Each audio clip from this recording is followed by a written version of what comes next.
Hello my dear students, welcome to class and I hope you all are fine. So अभी थोड़ी देर पहले ही मैंने class 1 डाला था और अभी हम लोग क्लास 2 के क्वेश्चंस को डिस्कस करेंगे। तो अगर आपने क्लास 1 नहीं देखा है तो इस वीडियो के बाद जाकर आप उसको देख लेना। उसके अंदर भी कुछ इंपॉर्टेंट क्वेश्चंस हैं जो कि मैंने आपके BESC 131 के कवर करवाए हैं। सो यहाँ पर अब जो आपका क्वेश्चन है, यहाँ पर आपको बताना है सोशल चेंज का जो कॉन्सेप्ट है उसके बारे में पूरा आपको डिस्क्राइब करना है। देन आपको उन सारे फैक्टर्स के बारे में बताना है जो कि सोशल चेंज यानी कि सामाजिक जो परिवर्तन होता है उसको प्रभावित करते हैं। तो सबसे पहले आपको सोशल चेंज को समझना होगा कि सोशल चेंज आखिर होता क्या है। तो सोशल चेंज होता है जब सोसाइटी के अंदर जो है धीरे धीरे बदलाव आ जाता है। ठीक है, समाज के अंदर, समाज की संरचना में, समाज के व्यवहार और सांस्कृतिक मूल्यों में जब धीरे धीरे बदलाव आता है तो वहां पर उसको हम सामाजिक परिवर्तन की संज्ञा दे देते हैं। तो समय के साथ जो है समाज की संरचना, व्यवहार और सांस्कृतिक मूल्यों में बदलाव, यह परिवर्तन धीरे धीरे या अचानक होता है। तो मोस्टली जो है ये परिवर्तन ग्रेजुअली यानी धीरे धीरे ही होता है, बट कभी कभी सडनली हो जाता है, जो कि वेरियस जो एस्पेक्ट्स होते हैं जैसे कि social norms, relationships and institutions, इन सबको प्रभावित करता है। तो social change can be driven by various factors. अब यहाँ पर जो सोशल चेंज है वो किन किन फैक्टर्स के कारण आता है, तो कई सारे हम यहाँ पर फैक्टर्स देखते हैं जैसे कि technological advancements, economic shifts, political changes और cultural movements. So these are the factors जिनकी वजह से हम क्या देखते हैं, समाज के अंदर परिवर्तन आता है। तो क्या क्या कारण हो गए हमारे पास बच्चों? आपका जो टेक्नोलॉजिकल एडवांसमेंट है, इसका मतलब होता है तकनीक में, टेक्नोलॉजी में कुछ परिवर्तन आ जाना, इकोनॉमिक शिफ्ट यानी आर्थिक तौर पर जो है परिवर्तन आ जाना। तो ये सारे के सारे आपके फैक्टर्स हैं।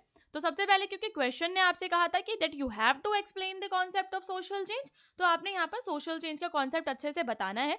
देन आप लोग अपने फैक्टर्स को लिखना स्टार्ट करेंगे। तो जो यहाँ पर सबसे पहला फैक्टर है वो क्या है? Natural disasters and events. तो हम क्या देखते हैं, अगर कभी कभी कोई प्रकृति, कहीं पर कोई आपदा आ गई, कोई प्राकृतिक घटना हो गई जिसकी वजह से हमें समाज में परिवर्तन देखने के लिए मिलता है।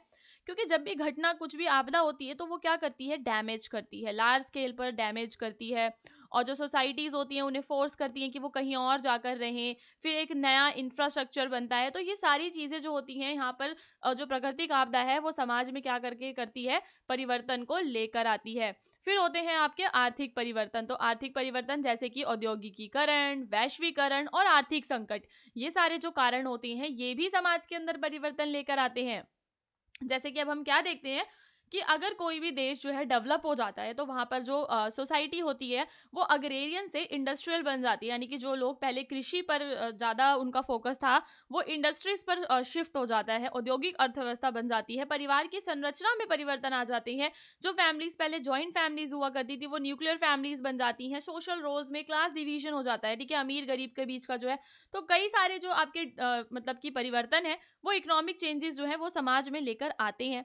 देन होते हैं आपके कल्चरल और रिलीजियस चेंजेस, जिसमें आपका आता है changes in the cultural believes, values and religious practices have a profound impact on the social structure. तो जो भी आपकी कल्चरल वैल्यूज हैं, आपके बिलीव्स हैं, आपकी रिलीजियस प्रैक्टिसेस हैं, उन सभी का एक बड़ा इम्पैक्ट हम देखते हैं सोशल स्ट्रक्चर्स पर। Social movement, religious reform and shift in cultural norms often result in significant social change. तो हम क्या देखते हैं कि एक सिग्निफिकेंट सोशल चेंज आता है, सोसाइटीज इन्फ्लुएंस होती हैं। तो कल्चर जो होता है, कल्चर भी आपको बस बताना है कि जो कल्चर, संस्कृति, जो धर्म है वो भी समाज के अंदर परिवर्तन लाने का कार्य करता है, और व्यक्तियों के जो आपसी संबंध होते हैं उन्हें भी इन्फ्लुएंस करता है। फिर होते हैं आपके राजनीतिक परिवर्तन, जैसे कि नई सरकार कोई बन गई, कुछ नया रेवोल्यूशन, कोई क्रांति हो गई, कोई नया कानून आ गया, तो वो भी समाज के अंदर परिवर्तन लेकर आ जाते हैं। फिर विज्ञान और प्रौद्योगिकी में जब आपको दिखता है कि प्रगति हो रही है, इंटरनेट आ रहा है, मेडिकल एडवांसमेंट हो रही है, अब कल को अगर रोबोट आ जाएंगे तो यहाँ पर समाज में परिवर्तन हम देखेंगे। तो क्या रहता है कि विज्ञान और प्रौद्योगिकी का भी एक रोल होता है समाज के अंदर परिवर्तन में और जनसंख्या की वृद्धि में भी, क्योंकि जब जनसंख्या बढ़ जाती है तो रोजगार, शिक्षा, हर एक चीज में दबाव डलता है। तो ये भी सामाजिक परिवर्तन का एक कारण बनते हैं। फिर होते हैं समाज में आंदोलन। अब आंदोलन क्यों होते हैं? आंदोलन तो मुख्यतः परिवर्तन लाने के लिए ही होते हैं। चाहे आप फेमिनिस्ट मूवमेंट को देख लो, एनवायरमेंट एक्टिविज्म देख लो, तो यहाँ पर हम क्या देखते हैं कि नागरिक अधिकार आंदोलन, नारीवादी आंदोलन, पर्यावरण सक्रियता जैसे आंदोलनों ने सामाजिक अमूल्य कानूनों और नीतियों को फिर से आकार दिया है। ओके, फिर है एजुकेशन एंड अवेयरनेस। तो जब लोग बहुत ज़्यादा पढ़ लिख जाते हैं तो उनके अंदर अवेयरनेस फैलती है। जब वो लोग को शिक्षा और लोग जागरूक बनते हैं तो समाज में परिवर्तन लाने का वो काम करते हैं। सो एक बार हम लोग रिवाइज कर लेंगे क्या क्या हमारे पॉइंट्स है। सो स्टूडेंट्स, यहाँ पर आपका जो पहला पॉइंट है वो क्या था। सबसे पहले आपको सोशल चेंज के बारे में बताना था। तो आपको यही बताना है कि समाज की संरचना में, उस समाज में जो बदलाव आता है धीरे धीरे या कभी कभी अचानक भी आ सकता है, तो वो सोशल चेंज यानी कि सामाजिक परिवर्तन कहलाता है। फिर सामाजिक परिवर्तन को इफेक्ट करने वाला जो पहला कारक वह क्या हो जाएगा आपका, प्राकृतिक आपदाएं और घटनाएं हो जाएंगी। प्राकृतिक आपदा के बारे में आप पूरा अच्छे से डिस्क्राइब करेंगे और किस प्रकार से वो समाज में परिवर्तन लेकर आती है उसके बारे में आप बताएंगे। सारे पॉइंट्स को आपको बहुत ही डीपली एक्सप्लेन करना है। फिर होते हैं आर्थिक परिवर्तन, देन आपके सांस्कृतिक और धार्मिक परिवर्तन होते हैं। देन राजनीतिक परिवर्तन इंपॉर्टेंट है। कोई भी नई पॉलिटिकल पार्टी आ जाती है तो वो ट्रांसफॉर्मेशन का काम करती ही करती है, समाज के अंदर बहुत बड़ा परिवर्तन लेकर वो आते हैं। फिर विज्ञान और प्रौद्योगिकी में कुछ नई प्रगति हो जाती है, जनसंख्या बढ़ जाती है, तो ये सब भी आपके समाज में परिवर्तन लाते हैं। आंदोलन और शिक्षा भी यहाँ पर एक मेजर रोल प्ले करते हैं।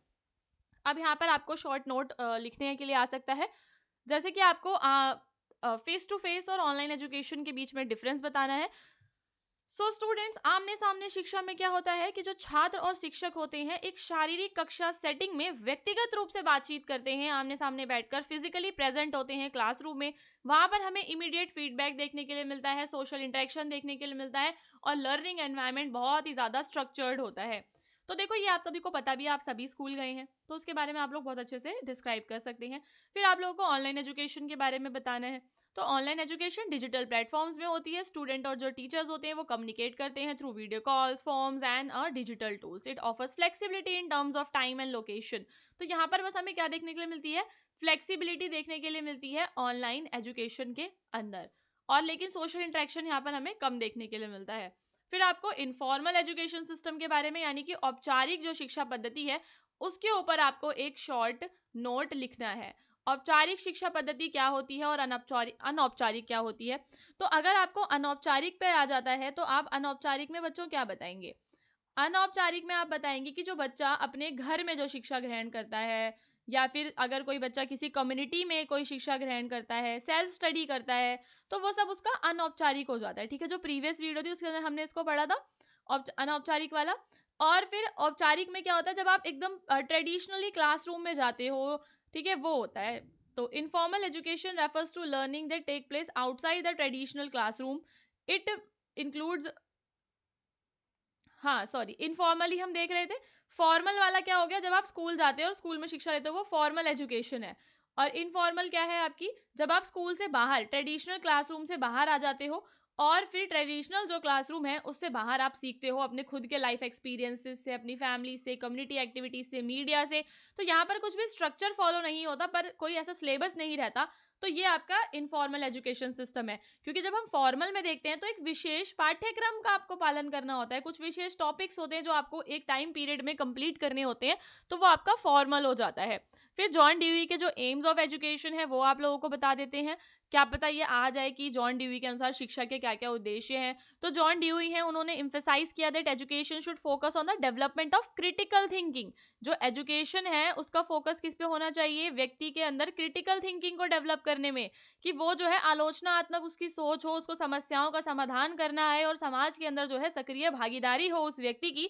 ये चीज जो है वो कहते हैं। और ही believe that education should be student centre. तो एजुकेशन कैसी होनी चाहिए, स्टूडेंट सेंटर, यानी बच्चे के लिए होनी चाहिए। ठीक है, छात्र केंद्रित होनी चाहिए, एक्सपीरियंसेस पे, एक्सपेरिमेंटेशन पे ये बेस्ड होनी चाहिए। अब यहाँ पे क्या क्या उद्देश्य है, तो पहला उद्देश्य क्या था स्टूडेंट्स, क्रिटिकल थिंकिंग को डेवलप करना। दूसरा क्या था, एक्सपीरियंस बेस्ड लर्निंग, यानी कि जो अनुभव अनुभव आधारित जो शिक्षा होती है।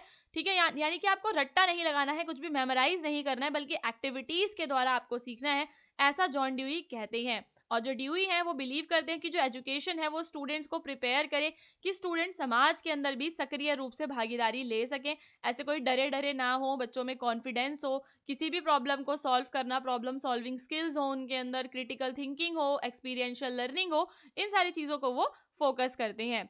फिर आपका अगला क्वेश्चन है जिसमें आपको सोशलाइजेशन के कॉन्सेप्ट के बारे में बताना है। तो सामाजिकरण के संप्रत्यय की आपको व्याख्या करनी है सबसे पहले। फिर आपको बताना है स्कूल और कम्युनिटी जो है वो रोल क्या प्ले करते हैं बच्चे के सामाजिकरण में, बच्चे को समाज के बारे में सिखाने में, समाज के बारे में पढ़ाने में ये क्या रोल प्ले करते हैं। तो सबसे पहले हम लोग देखेंगे कि जो सोशलाइजेशन है वो एक प्रोसेस है through which individual specially children, ठीक है, स्पेशली जो बच्चे होते हैं वो नए नए कॉन्सेप्ट्स को सीखते हैं, नई वैल्यूज नॉर्म्स और कस्टम्स, नए नए बिहेवियर्स उनमें आते हैं। और ये जो सोशल स्किल्स होती है नेसेसरी होती हैं किसी भी सोसाइटी को प्रॉपरली अगर फंक्शन करना है, तो सोशल स्किल्स आपको बच्चों में डालनी ही पड़ेंगी, क्योंकि वही बच्चे जब बड़े होंगे तो उनको समाज जो है, समाज में कैसे रहना है वो नहीं आएगा। तो सोशलाइजेशन एक प्रोसेस है जहां पर जो बच्चे होते हैं वो समाज के बारे में, सोसाइटी के बारे में सीखते हैं। तो एक बार मैं हिंदी में पढ़ देती हूँ ताकि हर किसी को समझ में आ जाए, आपको ध्यान से सुनना है। तो समाजीकरण वह प्रक्रिया है, क्या प्रक्रिया है, जिसके माध्यम से व्यक्तियों को, विशेषकर किसी बच्चों को, समाज में कार्य करने के लिए, ठीक है, समाज में कार्य करने के लिए आवश्यक क्या क्या मूल्य, मान्यताएं, रिवाज, व्यवहार और सामाजिक जो कौशल हैं वो सीखते हैं और उनको अपनाते हैं। तो यह व्यक्तियों को उनके समाज में भूमिका समझने में मदद करती है। तो सबसे बड़ा जो यहाँ पर इम्पॉर्टेंट ये काम करती है, ये क्या करती है कि जो बच्चे जो हैं उनको यहाँ पर समझने में मदद करती है कि समाज में उनका क्या रोल है। Socializations begin early in life and continues throughout an individual life. तो समाजीकरण जीवन के शुरू में ही शुरू हो जाता है और पूरे जीवन भर जो है चलता रहता है। अब आपको स्कूल का रोल बताना था कि विद्यालय का क्या रोल होता है।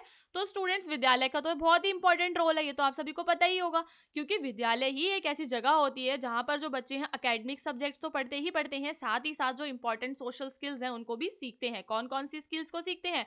टीम वर्क को, डिसिप्लिन को, और communication and respect for the authority, ये सारी चीजें, ठीक है, सबका सम्मान करना, अनुशासन में रहना, ये सब सीखते हैं। जो स्कूल होते हैं वो बच्चों को अलग अलग कल्चर से एक्सपोज करवाते हैं। स्कूल में कल्चरल एक्टिविटीज होती हैं, तो वेरियस कल्चर के डांसेस हैं जो बच्चे वहाँ पर सीखते हैं, वेरियस फूड एक्टिविटीज होती हैं। तो जो विद्यालय है उसका एक बड़ा रोल होता है बच्चे के सामाजिकीकरण के अंदर। फिर दूसरा रोल आपको कम्युनिटी का बताना है, तो समुदाय का। तो जो समुदाय होता है वो भी बच्चे के सामाजिकरण में महत्वपूर्ण भूमिका निभाता है। तो ये क्या करता है कि बच्चों को एक ऐसा वातावरण प्रदान करता है जहां पर जो बच्चा है वो अपने परिवार और विद्यालय से बाहर विभिन्न लोगों के साथ संपर्क करते हैं। सामुदायिक आयोजनों, त्योहारों और पड़ोसियों के साथ बातचीत के माध्यम से एक सामाजिक जो सेटिंग है, बच्चे जो है हार्मनी में रहना सीखते हैं, सामंजस्य में रहना वो सीखते हैं। तो स्कूल और कम्युनिटी जो है बच्चों को हेल्प करती है नए सोशल रूल्स को अडेप्ट करने में, सोसाइटल एक्सपेक्टेशंस को समझने में और डेवलप करने में necessary skills to live and work in a social environment. और बच्चों में यहाँ पर नेसेसरी जो इंपॉर्टेंट जो स्किल्स होती हैं वो डेवलप हो जाती हैं ताकि वो एक अच्छे से एनवायरनमेंट में रह सके। फिर आपका अगला जो क्वेश्चन है इंपॉर्टेंट है बच्चों, बहुत इंपॉर्टेंट क्वेश्चन है, नेचुरलिज्म का concept as a school of thought and aim of education, curriculum and methods of teaching, आपको पूरा बताना है। तो सबसे पहले आप लोग नेचुरलिज्म बताएंगे कि नेचुरलिज्म आखिर है क्या, ये किस प्रकार की विचारधारा आखिर क्या कहती है ये। तो प्रकृतिवाद बच्चों एक शैक्षणिक दर्शन है जो प्राकृतिक संसार और अनुभवों के माध्यम से सीखने पर बल देता है। तो किस कैसे आपको सीखना है? नेचर के द्वारा, नेचुरल वर्ल्ड में अपने एक्सपीरियंसेस के द्वारा आपको लर्न करना है, सीखना है। नेचुरलिज्म के according education should align with the natural development of the child. तो जो एजुकेशन है वो बच्चे के नेचुरल डेवलपमेंट के साथ अलाइन करनी चाहिए, और जो बच्चे हैं अपने नेचुरल इंस्टिंक्ट, अपने इंटरेस्ट और अपनी क्यूरियोसिटीज को फॉलो करें, ना कि किसी के कहने पर कुछ भी करें। तो बच्चे की जो जिज्ञासा है वह उसका पालन करेगा, नेचर के साथ इंटरेक्ट करेगा, एनवायरनमेंट के साथ इंटरेक्ट करेगा, और जो भी आर्टिफिशियल इंस्ट्रक्शंस होती है उनको फॉलो नहीं करेगा। तो यहाँ पर किस किस चीज की बात होती है? फ्रीडम की, सेल्फ एक्सप्रेशन की, और लर्निंग थ्रू एक्सप्लोरेशन। तो क्या है कि आपको आत्म प्रकटीकरण और अन्वेषण के माध्यम से सीखने पर जोर दिया जाता है। प्रकृतिवाद स्वतंत्रता, आत्म प्रकटीकरण और अन्वेषण के माध्यम से सीखने पर जोर देता है। अब नेचुरलिज्म के हिसाब से, प्रकृतिवाद के हिसाब से शिक्षा के क्या क्या उद्देश्य होने चाहिए? तो पहला उद्देश्य होना चाहिए व्यक्तिगत क्षमता का विकास करना। तो जो भी बच्चा है उसकी क्षमता का पूर्ण विकास हो, बच्चे को जितना आता है, जितने उसके अंदर जो एबिलिटीज हैं, उसकी हर प्रकार से जो उसकी प्रतिभा है उसका विकास होना चाहिए, ठीक है, उसके इंटरेस्ट पूरे होने चाहिए, और अनुभवों से जो है व्यक्ति सीखे। तो जो प्रकृतिवाद है वो आसपास की दुनिया के साथ सीधे अनुभवों के माध्यम से सीखने के महत्व पर जोर देता है। एक्सपीरियंस से सीखना है, किताबी जो शिक्षा है उसको नहीं अपनाकर ये कहते हैं कि एक्सपेरिमेंट्स करो, एनवायरनमेंट के साथ जो है एनवायरनमेंट को एक्सप्लोर करो और लर्न करो। और इसके अंदर स्वतंत्रता और स्वायत्ता होती है, यानी कि जो बच्चा है वो अपने चॉइसेस और अपने डिसीजंस के अकॉर्डिंग पढ़ाई कर सकते हैं। फिर इसमें जो सिलेबस है, करिकुलम में क्या है, तो the curriculum in the naturalism is flexible and child centred. पहली चीज कैसा है, फ्लेक्सिबल है, और दूसरा चाइल्ड सेंटर्ड है, लचीली और छात्र केंद्रित होती है। और यहाँ पे बच्चों को सिखाया जाता है कि वो किस प्रकार से विभिन्न जो उनके जीवन में प्रॉब्लम्स होती हैं वो उनको कैसे वो सॉल्व कर सकते हैं, अपनी नीड्स को और अपने इंटरेस्ट को बच्चे कैसे समझ सकते हैं। इंटरेक्शन के थ्रू उन्हें सीखना है, रियल लाइफ एक्सपीरियंसेस लेने हैं और अपनी सराउंडिंग्स को एक्सप्लोर करना है। तो यहाँ पर जो सब्जेक्ट्स हैं, नेचर की study, outdoor activities, practical skills, इन सब पे ज़्यादा इंपॉर्टेंस इन सब चीज़ों को दी जाती है। अब इसके मेथड्स ऑफ टीचिंग क्या होते हैं, तो पहला क्या होता है, एक्सपीरियंशियल लर्निंग। जैसा कि आप सभी को पता है एक्सपीरियंशियल लर्निंग क्या होता है, जब हम हैंड्स ऑन एक्टिविटीज करते हैं, फील्ड ट्रिप्स पे जाते हैं, नेचर वॉक्स होती हैं, तो ये सारी जो टीचिंग मेथड्स हैं, ये आपकी जो गतिविधियां हैं, ये क्या होते हैं, आपके एक्सपीरियंशियल लर्निंग यानी कि अनुभवजन्य शिक्षा होती है। फिर व्यक्तिगत सीखना, तो जो टीचर्स हैं वो जो है इंडिविजुअल हर एक बच्चे को हेल्प करें कि जो बच्चा है वो अपनी एबिलिटीज को समझे, किसी भी प्रकार का रिस्ट्रिक्शन ना हो कि अरे ये तो सिलेबस में नहीं है तो आपको ये नहीं करना। तो यहाँ पर एक फ्री लर्निंग होनी चाहिए, कोई फिक्स टाइम लिमिट भी नहीं होनी चाहिए लर्निंग की। फिर बच्चे जो है खेलें और सीखें, तो नेचुरलिज्म जो है इम्फेसाइज करता है through play and exploration, game activities के द्वारा बच्चे सीखें, है ना। और जो नेचुरलिज्म है इसका इम्फेसिस रहता है किस पर, फ्रीडम, क्रिएटिविटी और the development of child इनेट abilities. तो फ्रीडम हो बच्चे को, उसकी एबिलिटीज डेवलप हो, इस प्रकार का एजुकेशन सिस्टम होना चाहिए। तो ये सारे के सारे आपके इंपॉर्टेंट पॉइंट्स हैं। क्या क्या, एक्सपीरियंशियल लर्निंग यानी कि अनुभव वाली शिक्षा हो, उसको व्यक्तिगत तौर पर उसको एक इंटरेक्शन दिया जाए, टीचर जो है उसको अच्छे से समझाए, इंडिविजुअल पर्सनल गाइडेंस उसको मिले, और साथ ही साथ जो बच्चा है खेले और सीखे। तो ये तीन चीजें आपके जो मेथड ऑफ टीचिंग है वो नेचुरलिज्म के अंदर आपके आते हैं। फिर बच्चों आपको इंटर रिलेशनशिप बताना है फिलॉसफी और एजुकेशन के बीच में विद सुटेबल एग्जाम्पल, साथ ही साथ आपको एग्जाम्पल भी देने हैं। तो फिलॉसफी और एजुकेशन जो है इसके अंदर क्या इंटर रिलेशनशिप है, दोनों रिलेटेड है। ये हेल्प करते हैं क्या चीज समझने, कि जो शिक्षा है उसके एम यानी कि जो शिक्षा है उसके उद्देश्य क्या होते हैं, और शिक्षा आखिर दी कैसे जानी चाहिए, किन जो है सब्जेक्ट्स जो है किन किन विषयों पर फोकस करना चाहिए, ये सब इसमें हम देखते हैं। तो फिलॉसफी जो होती है वो शेप प्रोवाइड करती है एजुकेशनल एम को। तो philosophy help decide the goals of education, पहली चीज शिक्षा के उद्देश्यों को तय करने में मदद करती है। उदाहरण के लिए आदर्शवाद एक दर्शन ऐसे अच्छे चरित्र और बौद्धिक क्षमताओं और सांस्कृतिक मूल्यों के विकास पर ध्यान केंद्रित करता है, जिससे छात्रों ने मजबूत नैतिक मूल्यों और बौद्धिक विकास का उद्देश्य बनता है। तो जब अगर हमारा जो शिक्षा देने का उद्देश्य मेरा ये है, आइडियलिज्म है, अगर मैं किसी को शिक्षा दे रही हूँ और मेरा उद्देश्य क्या है, आइडियलिज्म, तो मैं यहाँ पर किस चीज़ पे फोकस करूंगी, तो मैं फोकस करूंगी उस बच्चे के कैरेक्टर के डेवलपमेंट में, उस बच्चे के अंदर कल्चरल वैल्यूज डालूंगी। तो हमेशा सबसे पहली जो चीज़ होती है वो यहाँ पे ये डिसाइड करना होता है कि शिक्षा देने का आखिर उद्देश्य क्या है। फिर दूसरा होता है कि आपको टीचिंग मेथड क्या है, जो आपका भी फिलॉसफी है वो इन्फ्लुएंस करती है टीचिंग मेथड को, जैसे कि प्रोग्रेसिविज्म है। तो यहाँ पर जो जॉन ड्यूई है ये उनका आइडिया है, और यहाँ पर वो एनकरेज करते हैं learning through experience, problem solving and active participation. तो ये अभी हमने जॉन ड्यूई वाले में भी पढ़ा था। तो जो जॉन ड्यूई है वो क्या कहते हैं कि एक्सपीरियंसेस के द्वारा सीखो, प्रॉब्लम सॉल्विंग स्किल्स को डेवलप करो और एक्टिवली पार्टिसिपेट करो। तो this philosophy promotes teaching methods that are interactive and involves hands on learning. तो यहाँ पर क्या होता है कि हमें मेथड्स देखने हैं कि हमें कौन से मेथड्स देखने हैं, हैंड्स ऑन लर्निंग मेथड हमें अपनाना है या नहीं अपनाना है, एक्सपीरियंशियल लर्निंग करनी है हमें या नहीं करनी है। फिलॉसफी जो है वो डिफाइन करता है एक टीचर का और स्टूडेंट का जो रोल है वो क्या है। तो जो फिलॉसफी है एक्सप्लेन करता है relationship between the teacher and the student. तो दर्शन शिक्षा और छात्र के बीच संबंध को समझाता है। उदाहरण के लिए अस्तित्ववाद में शिक्षा एक मार्गदर्शक के रूप में कार्य करता है। शिक्षक जो है वह क्या है बच्चों, एक मार्गदर्शक है, और जो छात्र है, छात्र को अपनी पहचान और उद्देश्य खोजने में वो सिर्फ और सिर्फ उसकी मदद करते हैं। तो यह पारंपरिक विचारों से अलग है, जहां शिक्षक मुख्य प्राधिकरण होता था, शिक्षकों को ज्यादा ही अथॉरिटी दे रखी होती थी, ऐसा नहीं है। इसके अंदर शिक्षक क्या है, सिर्फ और सिर्फ एक मार्गदर्शक है, बाकी बच्चे की मर्जी है वो कुछ भी करे। अब जो यहाँ पर आपका जो दर्शन है वो ये भी तय करने में मदद करता है कि स्कूल में कौन कौन से विषयों की पढ़ाई की जाएगी। तो अगर हम बात करें रियलिज्म की, तो रियलिज्म प्रैक्टिकल नॉलेज पे फोकस करता है ना, साइंस एंड मैथमेटिक्स की जो विषय है उन पर ये फोकस करता है। फिर होता है आपका जो फिलॉसफी है वो, यहाँ पर जो दर्शन है वो शैक्षिक वातावरण को भी आकार देती है। तो शैक्षिक वातावरण पर दार्शनिक विचारों का प्रभाव होता है। उदाहरण के लिए पियाजे और विगोत्स्की के से प्रभावित रचनावाद एक ऐसे वातावरण को बढ़ावा देता है जहां छात्र सक्रिय रूप से भाग लेते हैं और दूसरों के साथ सहयोग करते हैं। तो ये व्यवहारिक सीखने और समस्या समाधान पर ध्यान केंद्रित करता है। देन फिर आप लोग अपना कंक्लूजन दे देंगे कि जो दर्शन और शिक्षा है वो दोनों परस्पर आपस में जुड़े हुए हैं। दर्शन शिक्षा के लिए मार्गदर्शक सिद्धांत प्रदान करता है और जैसे शिक्षा के उद्देश्य इस्तेमाल की जाने वाली विधियों और पढ़ाए जाने वाले विषयों के बारे में जानकारी दे। काफ़ी ज़्यादा इजी है, मतलब आपको पॉइंट्स ही याद कर लेने हैं और उनको अच्छे से एक्सप्लेन करके आ जाना है। आप लोग चाहें तो इन पॉइंट्स को एक पेपर पे भी नोट कर सकते हैं और रिवाइज कर सकते हैं। अदरवाइज आप लोग इसका पीडीएफ डाउनलोड कर लेना। हमारी जो वेबसाइट है उसका नाम है hindustannowledge.com, ठीक है। उस पर ये पीडीएफ अपलोड हो जाएगा अभी के अभी, और फिर आप लोग उस वहाँ से पीडीएफ को एक्सेस कर सकते हैं। हमारा जो व्हाट्सएप चैनल है उसे ज्वाइन कर लीजिए। जैसे ही पीडीएफ अपलोड होगा तो उसके बारे में जो अपडेट है वो मैं चैनल पर तुरंत ही डाल देती हूँ। तो आप लोगों को जो इन्फॉर्मेशन है वो फटाफट से मिलती रहेगी। अगर आप चैनल पर न्यू हैं तो ज़रूर सब्सक्राइब करके जाना, क्योंकि अभी आपके बाकी के भी एग्जाम्स हैं, उन सब में जो है हमारा चैनल आपके काफ़ी ज़्यादा काम आने वाला है। सो स्टूडेंट्स, अब हम लोग अपने नेक्स्ट वीडियो में मिलेंगे जिसमें हम आपके किसी और एग्जाम के बारे में अच्छे से डिस्कशन करेंगे। All the best. आप सभी का आज एग्जाम है तो मैं आपको ऑल द बेस्ट कहना भूल गई थी। सो ऑल द बेस्ट आपके एग्जाम के लिए। आई होप कि आप सभी का जो एग्जाम है वो अच्छा जाए और जो भी क्वेश्चंस आप पढ़ के जा रहे हैं उनमें से ही क्वेश्चंस आए।